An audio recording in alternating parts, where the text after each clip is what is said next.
You got to get a four-year degree, but a four-year degree is super expensive. We have created a system where the ticket to the middle class is a thing that middle-class families have to stress about and borrow for and patch together. Why is this happening? With Chris Hayes. Subscribe now. For breaking news in our changing world, download the NBC News app.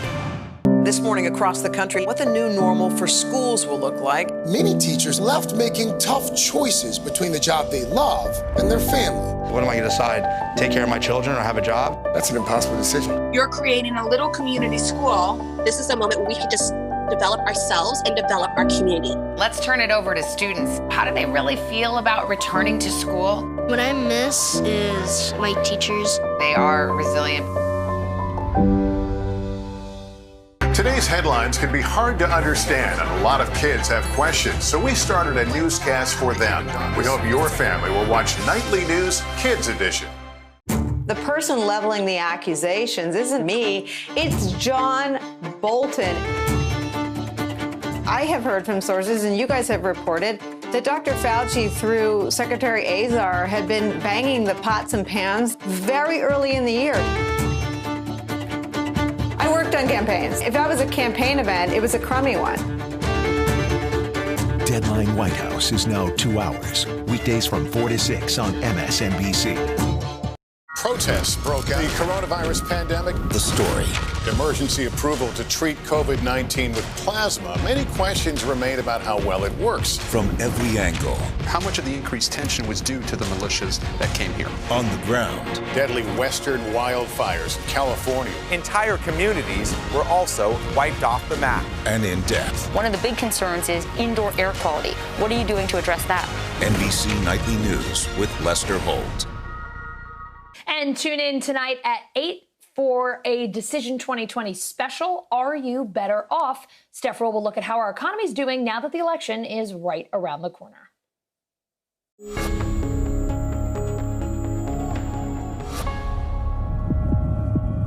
It's got some new unemployment numbers that crossed 898,000 new unemployment claims. It's been stubborn for the last 7 weeks or so. No stimulus deal means no checks for laid-off Americans to make ends meet.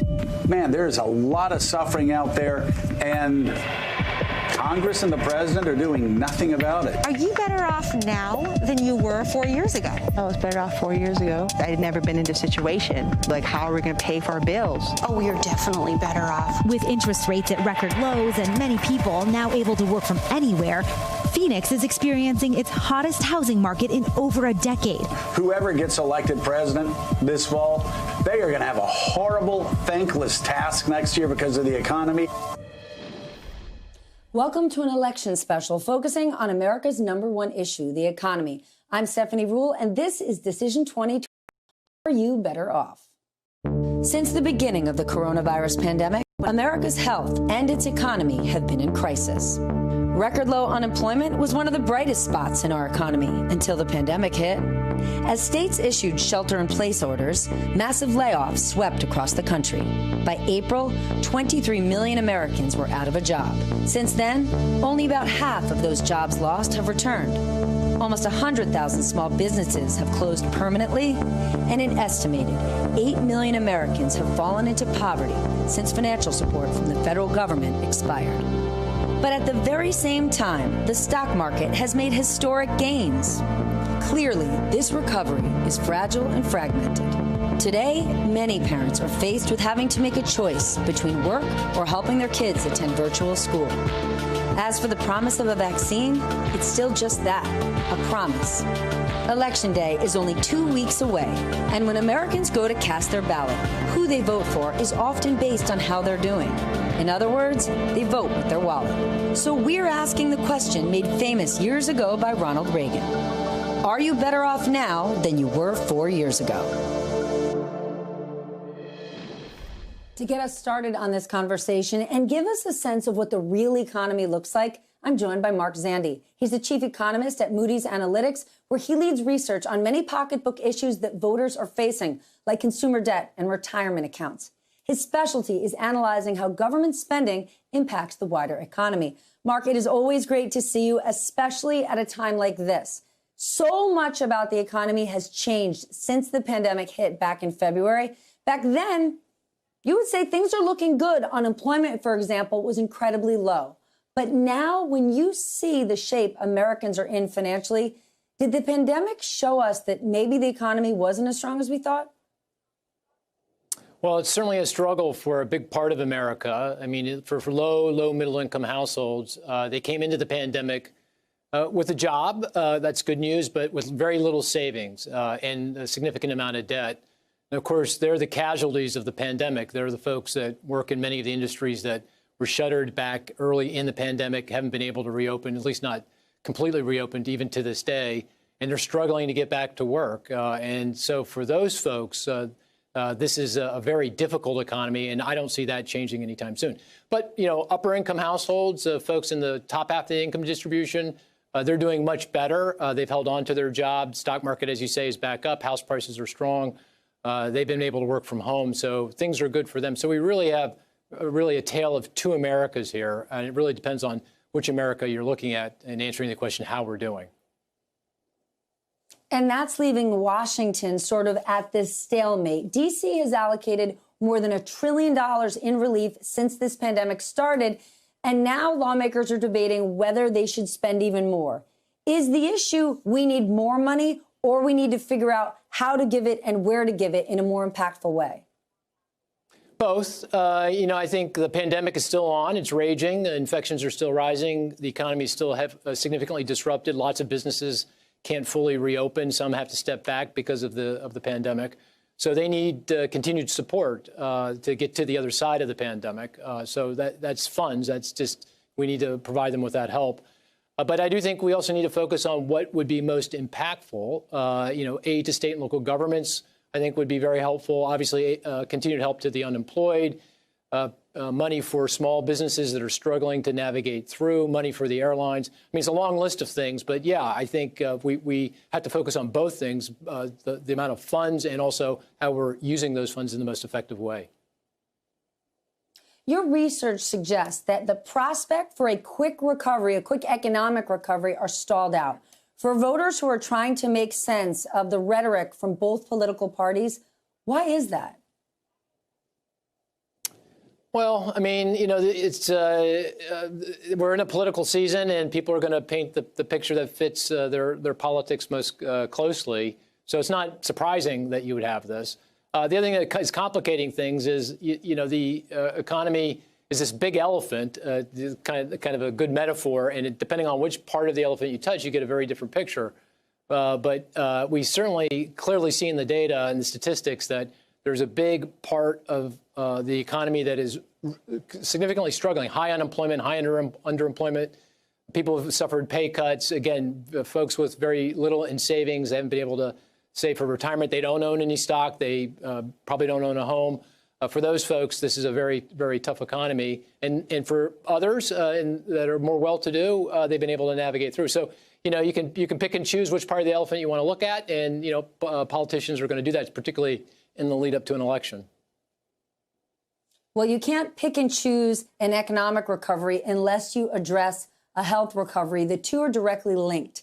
President Trump's approach is to bet on a vaccine to jumpstart a recovery, while former VP Biden is more willing to contemplate more business closures to contain outbreaks. Both are risky moves when it comes to dampening economic activity.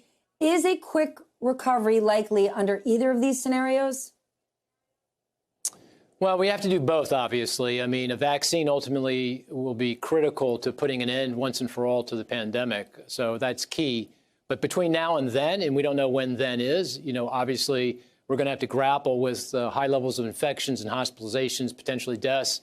And that may require that businesses, you know, pull back or even shut down again in some parts of the country. Certainly, you know, mask wearing and other mitigation efforts are critical. So we need all of the above. It's not one or the other. But the economy is just not going to kick into gear until the pandemic. We're fully on the other side of the pandemic. And that's going to take time. That's going to be a process. It's not an event. It's not like, you know, one day we're in the pandemic, the next day we're not. This is going to take time, and it's going to do economic damage. So it's going to take a long time to get back to anything I think we all feel comfortable about. Policy matters, you know, what the next president decides to do and how aggressive they are in responding. But regardless, this is going to be difficult for any president under any policies. Mark, thank you for giving us the big picture, the snapshot on the overall American economy. I appreciate it. Mark Zandi of Moody's Analytics. And to go from big business to small, joining us now, two small business owners struggling to hold on through this pandemic. Both have received loans from the SBA, but it is still not enough when they're operating well below full capacity, which they have to do to meet the new regulations. Terry O'Brien owns the Red Park, a steakhouse and pub in Glen, New Hampshire, and Demetrius Ennett runs 5 Star Cuts, a full-service barbershop down in Irving, Texas. Demetrius, is relief getting to mom-and-pop businesses like yours? Even if you get the loan, if you can't be open at full capacity, can you even make rent? Well, it makes it very, very hard because, like you say, when you get a loan, you're adding more debt. So it's already hard to be a small business. We're actually a mom-and-pop business. And while we're not at full capacity, you take on more debt, so it just makes it almost impossible. Terry, you've had to lay off employees to stay afloat. That is never an easy decision. What would it take for you to be able to hire your staff back? I'd have to be able to open to full capacity and have live entertainment again. Otherwise, I've got to stay at what we're doing with the fewer staff working twice as hard. And beyond the regulations, do you think customers are ready to come back? I mean, many people think we won't be in a packed bar for quite some time. I think that's a very good point at this time because we're starting to get cold here in New Hampshire. Our outdoor seating is going to be gone probably this weekend if it even warms up enough to do it. People are still reluctant to come inside. We have done so many innovative things as far as protecting our staff and the guests with plexiglass panels and spacing everything out, but I don't know if they'll come back or not. And it's fear of the unknown that is the hardest thing right now. Demetrius, election season is well underway, 2 weeks before Election Day. How much does your role as a small business owner impact who you're going to be voting for this year? It impacts it a lot, because it's sort of frustrating when you look at the news and you see Congress, they playing politics. And on the back end, like people like me, we're struggling, and there's no help that seems to be coming. So it sort of makes you on the fence about who you're going to vote for. Terry, you have been open since 1972. This is not the first recession you've weathered. What do restaurant owners in America need that they don't have right now to get through this one? We definitely need some more financial help. The PPP money was fabulous, but like Demetrius, I'm afraid of having to pay it back, although the amount of money I've lost so far this year, I doubt that's going to happen, but we are going to need more of it. I don't know if we're going to be able to survive the rest of this fall because we are a seasonal place where our busy season is summer and winter with skiing. We don't know what skiing's going to be like. I think all restaurants say that we need some more help. Without a doubt. Demetrius, Terry, thank you so much for joining us, and I wish you both the best of luck. I want to dig deeper on the politics front because, as I said, we've got just 2 weeks to go until Election Day, and President Trump has been trailing in all sorts of polls except for one big issue, the economy. Coming up, Joe Biden's senior campaign advisor on closing the gap. How would a President Biden pull us out of a recession? Most of the people, actually, when they make a reservation now, they said, we want to be in a bubble. I said, okay. I think it should be a great model for all the outdoor restaurants in New York. With those bubbles, for example, they can sustain the weather up to the mid-40s, and you are still very comfortable inside, So it's going to be very tough to survive because if you don't have the outside business any longer, and you have to deal with a 25% capacity restaurant, it makes it very hard financially to survive.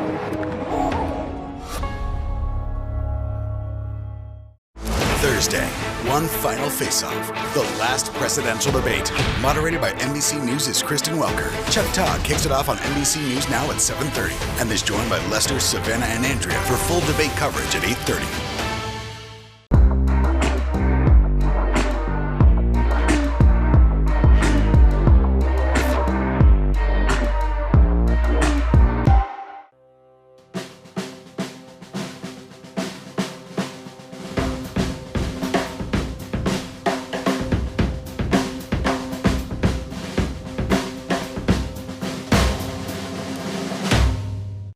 Firefighters have had more favorable conditions, allowing them to push the flames away from homes, but the wind can change all of this on a dime.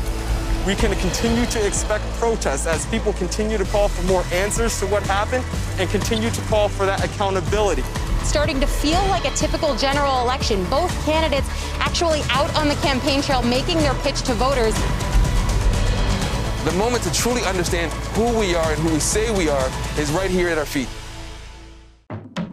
You got to get a four-year degree, but a four-year degree is super expensive. We have created a system where the ticket to the middle class is a thing that middle-class families have to stress about and borrow for and patch together. Why is this happening? With Chris Hayes. Subscribe now. For breaking news in our changing world, download the NBC News app. This morning across the country, what the new normal for schools will look like. Many teachers left making tough choices between the job they love and their family. What am I going to decide? Take care of my children or have a job? That's an impossible decision. You're creating a little community school. This is a moment where we can just develop ourselves and develop our community. Let's turn it over to students. How do they really feel about returning to school? What I miss is my teachers. They are resilient. Today's headlines can be hard to understand, and a lot of kids have questions, so we started a newscast for them. We hope your family will watch Nightly News Kids Edition. The person leveling the accusations isn't me, it's John Bolton. I have heard from sources, and you guys have reported, that Dr. Fauci, through Secretary Azar, had been banging the pots and pans very early in the year. I worked on campaigns. If that was a campaign event, it was a crummy one.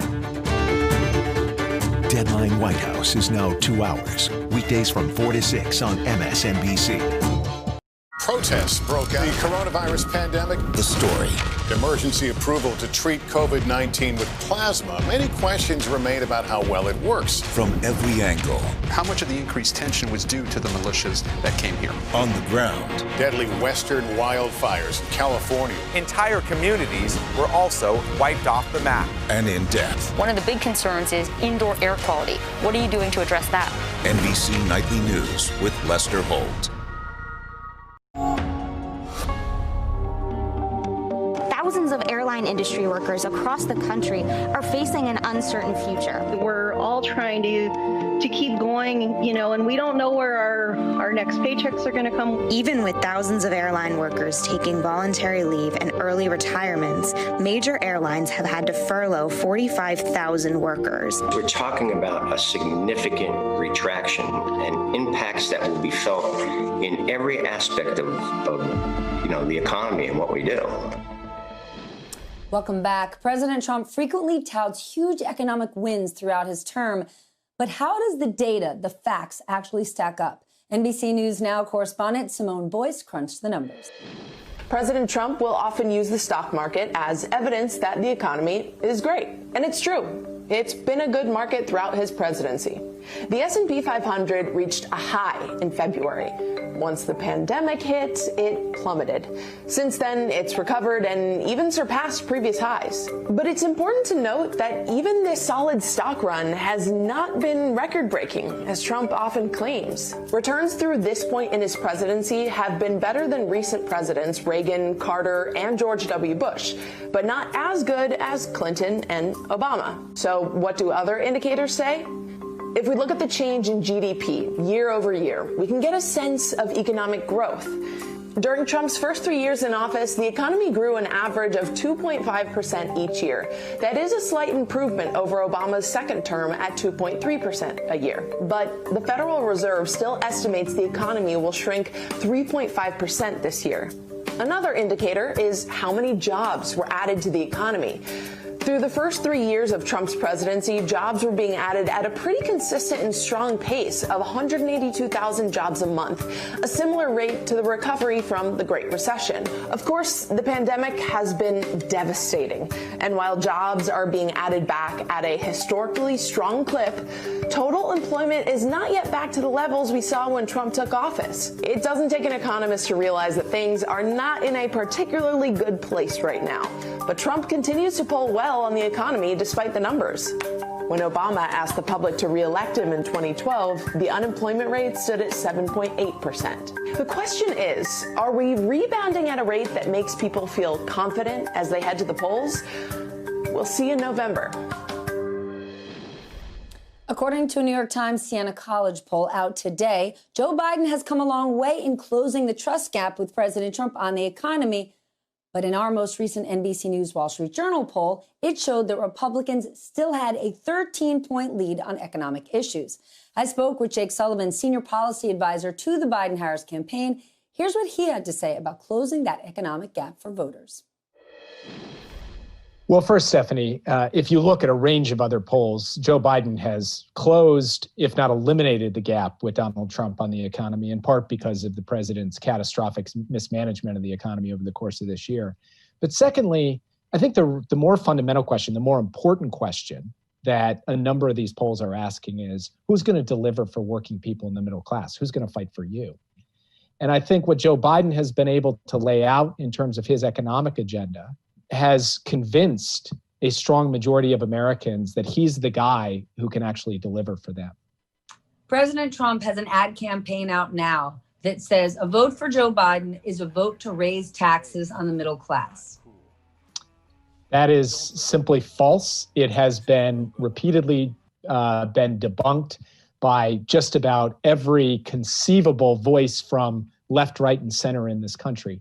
Joe Biden has looked in the camera and said clearly, emphatically, unequivocally, if you earn less than $400,000 a year, your taxes will not go up one penny. And in fact, most of you will get tax relief, will pay less in taxes because of a range of proposals that he's made. Now, he is going to ask the super wealthy and big corporations to pay their fair share for a change. And he's going to take that money and invest it in jobs, in healthcare, in education, in communities, so that working people finally get a fair shake in this economy. But the idea that he's going to raise taxes on the middle class, to coin a phrase that Joe Biden likes, is just malarkey.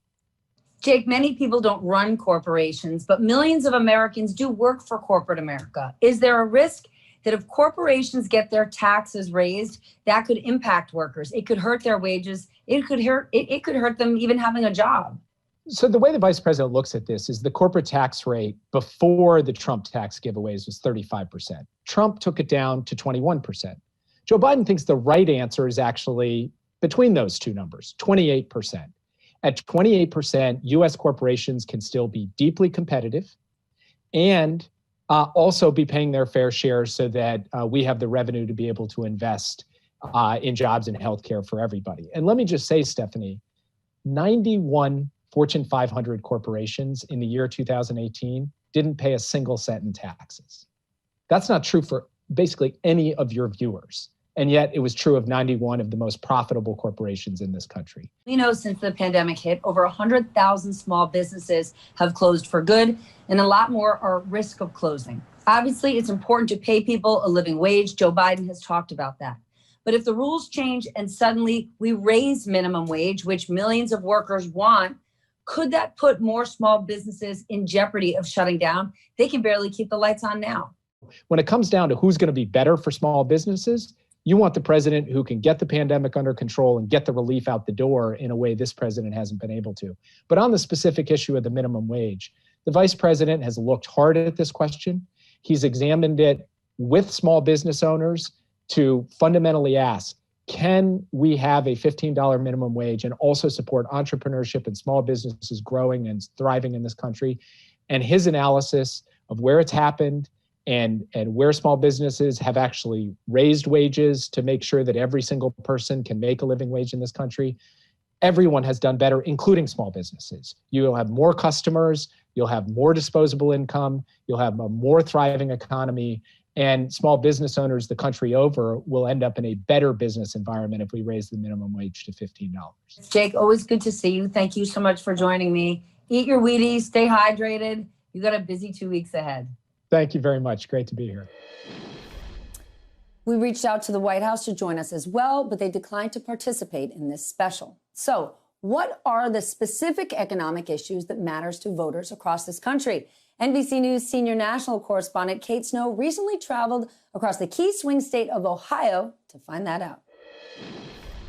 For farmers in the northeast part of Ohio, there's support for President Trump's trade war with China and appreciation for the subsidies that came with it. I could imagine farmers being upset that he did what he did on trade. Not at all. I'm not upset at all, because if we continued to go and kick the can, it was just going to get harder and harder and worse and worse. President Trump authorized $28 billion in relief to farmers after China retaliated with new tariffs on U.S. exports. This pre-COVID bailout cost taxpayers more than the auto bailout of the financial crisis. Trump had enough of sense to send checks out to help those farmers that stood by him because the Chinese are eating our lunch. And then this year alone, farmers are earmarked to receive about $30 billion more, this time to offset losses from the coronavirus pandemic. Government support will account for about 40% of total farm income this year. In the suburbs west of Cleveland, undecided voter Catherine Schroeth is considering a vote for Vice President Biden, but worries about his health care position. Obamacare has been the #1 financial strain on my family since it was put into place. The cost of insurance continues to rise under the Affordable Care Act. Nationally, premiums on the state and federal exchanges set up by Obamacare have shot up more than 50% in 4 years. Yet many insurance experts believe premiums would be even higher today without the law. In Catherine's backyard, I met with a group of suburban moms, including Molly Darnell, a Trump supporter, and Amber Jarrett, who backs Biden. I know that with President Trump, the economy just grew so much. He inherited an economy that was actually doing quite well. So to sit there and give Trump all this credit for doing such great things to the economy, I feel like it's very undeserved. In Sandusky, Ohio, we caught up with some voters just ahead of their morning bowling league. And then as a small business owner, I think Trump's done a great job by protecting us. Protecting you how? Because I think he looked after the small guy, the little guy. It wasn't always about just the big corporations. When it comes to the farmers, when it comes to sportsmen, the gun owners, to the everyday average guy that lives outside the city limits, Trump hits every note, checks every box. Joining me now, two first-hand experts in the agricultural business. Kyle Levitzow, he's owner of Model Dairy Farms in Dodgeville, Wisconsin, and Ethan Crow, family farm operator at Long Crow Farms in Marshalltown, Iowa. Gentlemen, welcome. Kyle, you're a dairy farmer. A lot of your exports are to Mexico and China. How has your business felt the impact of the China trade war and USMCA, what many people call sort of the new NAFTA? Well, it's been difficult, more difficult than usual. Dairy farming has always been a volatile business price-wise, and the retaliatory tariffs from Mexico were actually a lot more impactful on our business than the China trade war was. Earlier this year, dairy prices, on the store shelves fell. What did that do to your bottom line? Did they fall on the store shelves? I didn't notice that. They fell what we were getting paid at the farm gate. It was really a trying time there for a couple months. I fortunately shipped to a cooperative who didn't have to dump any milk, and we weren't put in that position back in April and May. But for a while there, it really looked like it was going to be a grim year for us price-wise. But then the farm food box programs were developed by Congress, and the buying began by the government to supplement people throughout the pandemic, and it has drove the dairy economy higher. The prices have been much better than were expected for 2020.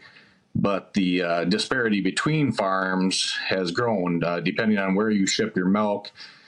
Some of the pricing mechanisms that are used to establish the farm gate milk prices have been at record highs. So some farms have been seeing as much as $6 or7 a per hundredweight difference in pay price as other farms. Like I said, all just luck of the draw, depending on what processor you're sending your milk to this year. Ethan, you're the picture of a family farm. You operate your farm with your grandfather, exporting soybeans mostly to Asia. How did the trade war impact your business? At the beginning of the trade war, things were a little tight. We watched the markets really dip pretty significantly right at the beginning. I think it was like a 50% plus drop in our exports to China during that time. So we did see a lot of negativity in the markets at that time. Kyle, what is your biggest economic concern heading into the election? My biggest concern is the overall economy, not just the ag industry. We are used to the volatility in the markets. It's been more extreme in the last 4 years with the trade wars and the pandemic. But by and large, most of us that are in this industry, it's not a new experience for us. We go through these cycles. This downturn has been longer than most, but we get used to navigating them, get used to working for no profit basically for years on end. The overall economy is more important because the American farmer does a great job at producing food and commodities efficiently, and we need the demand to be there for our products to prop up prices, whether that be domestically or on the export market. We have to have the demand to get rid of the supply that we produce and keep the prices where they're at profitable levels for us. So the overall economy would be a lot more important to see that recover, the restaurant industry recover, the bars and the small businesses recover to help us continue to see good prices on the farm. And the only way we're going to get through this time of economic stress is if we get through this health crisis. Kyle, Ethan, thank you so much for joining us. And throughout this program, we have talked about what COVID has done to us economically. And throughout history, when we look at stressed times, there are often, when you look closely, some solutions, some silver linings, even in times like this. And we have one that we want to show you specifically for small businesses and how one pizza shop was able to get the help it needed to survive. And I spoke with the company that helped them create such a solution. For Karina Petrillo, owner of Bella Napoli Pizzeria, business is more than just slinging pies. The love that we have, the passion that we have for what we do, the community, meeting the customers, we have created our own family. But like thousands of other restaurants, the pandemic has been an uphill battle. We were scared in the beginning. The first month, we were actually thinking like, oh my God, are we going to make it? Meanwhile, some big businesses have stepped in to help these struggling mom and pops. Companies like Lowe's, Facebook, FedEx, and PayPal are offering grants. And then there's a name you might not know, Slice, a food delivery app developed just for pizza joints. The Slice Accelerate program offers $15,000 worth of advising, marketing, and technology to help pizzerias go digital. The reality is that small business pizza restaurants have to be focused on takeout and delivery. Slice CEO Alir Sela, the son, grandson, and nephew of pizzeria owners, knows the struggle these businesses face adapting to new strategies, especially in a pandemic. Many of your local mom and pop, especially pizzerias, maybe resisted the idea of technology, but now they have no choice. Could they end up better positioned to serve customers going forward? Small businesses will kind of push technology away because they want to maintain that local, authentic spirit of the business. And the reality is that technology is not here to replace that. It's here to amplify that and make it better. And so far it's worked. Sales have gone up 22% at Bella Napoli. We wouldn't be where we are without this program, without Slice, period. This crisis has come with plenty of challenges, but also the chance to evolve and adapt, and hopefully an opportunity to deliver on the other side. We know that so many people are struggling right now. Families, business owners, farmers. Very few can say that they are exempt from this crisis. So as we continue into election season, we hope you take a few minutes to consider whether you are better off. I'm Stephanie Ruhle. Thank you for joining me, and good night.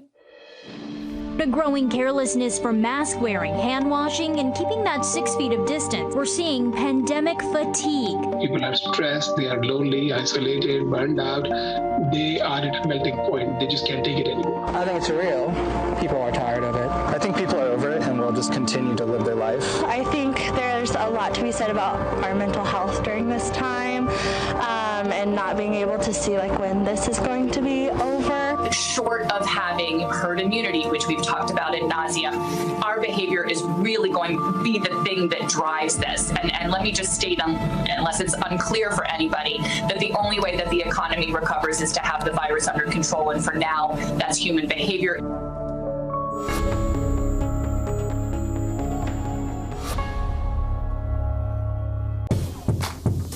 You're watching NBC News Now. We've got some breaking news. If they do go back to their jobs, they want to make sure that they are protected. It's news made for your streaming world.